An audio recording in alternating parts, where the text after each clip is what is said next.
Bom dia, meus alunos.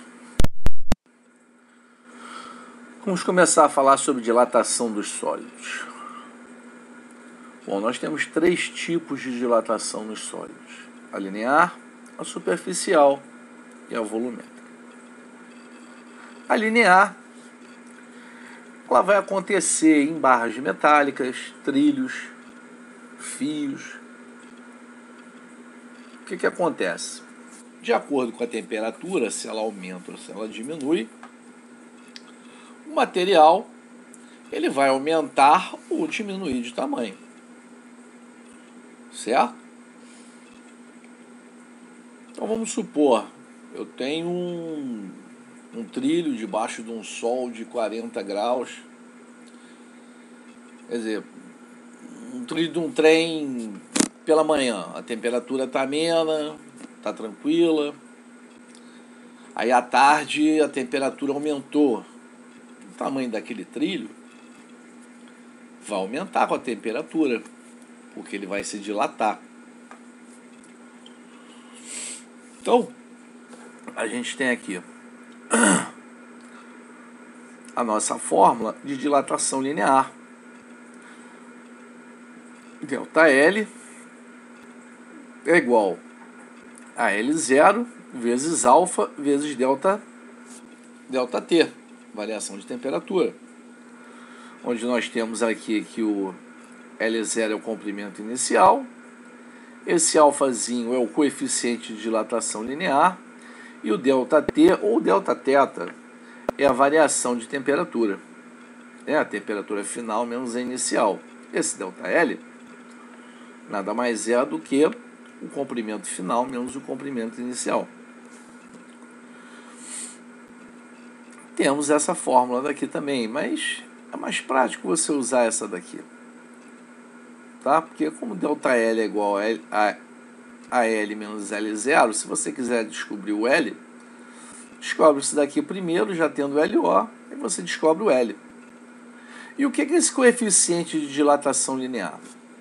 Cada material que existe, né, ferro, madeira, porcelana, tem um coeficiente de dilatação linear, ou seja, ele tem um número, né, ele tem um valor.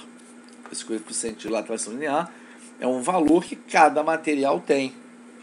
Quanto maior for esse valor, mais aquele material tem facilidade de se dilatar. Se esse coeficiente for pequeno, é porque aquele material tem uma dificuldade de se dilatar. Ok?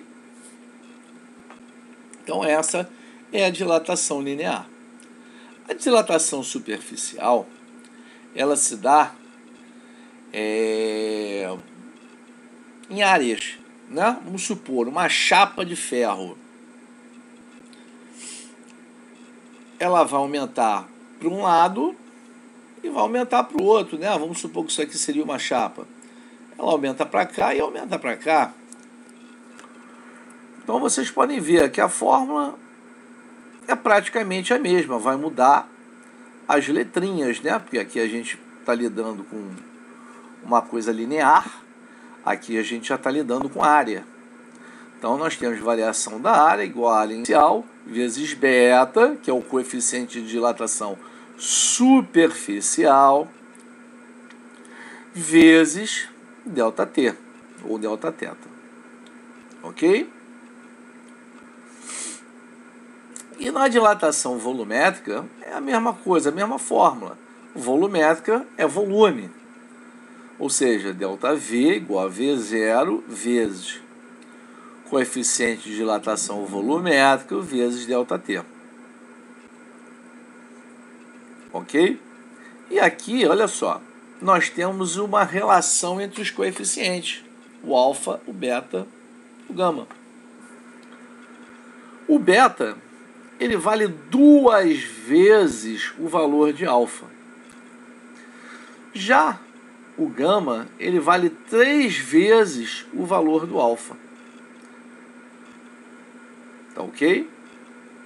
Então não esqueçam isso. O beta vale 2 vezes o valor de alfa e o gama vale 3 vezes o valor de alfa. Está aqui a relação entre eles. Tá ok? Bom, dilatação linear, dá um exemplo, trilho do trem, o fio que fica preso entre dois postes, ele não pode estar totalmente puxado, né, totalmente retinho, né, porque se esfriar, ele vai diminuir de tamanho e vai arrebentar. Então ele tem que estar sempre ligando um poste ao outro, né, sempre formando uma barriguinha, certo? Na dilatação superficial, um exemplo, quando você coloca um ladrilho na parede ou coloca um piso no chão, você tem que deixar um espaço entre um e outro. Por quê? O que a gente chama de rejunte, né, nada mais é do que a gente chama de junta de dilatação. Aquele rejunte é o espaço suficiente, né, para o ladrilho, né, se sofrer uma variação de temperatura, ele poder se acomodar. Se você coloca os ladrilhos todos juntinhos um com o outro, o que vai acontecer quando eles começarem a se acomodar? Eles vão começar a se soltar, vai começar a arrebentar aqueles ladrilhos todos e você vai ter que refazer todo o serviço. Ok? E na dilatação volumétrica, a gente está falando de volume, né? É um volume aumentando de tamanho. Tranquilo? Bom, aqui nesse vídeo, veremos só isso daqui. Ok? Beijos, abraços.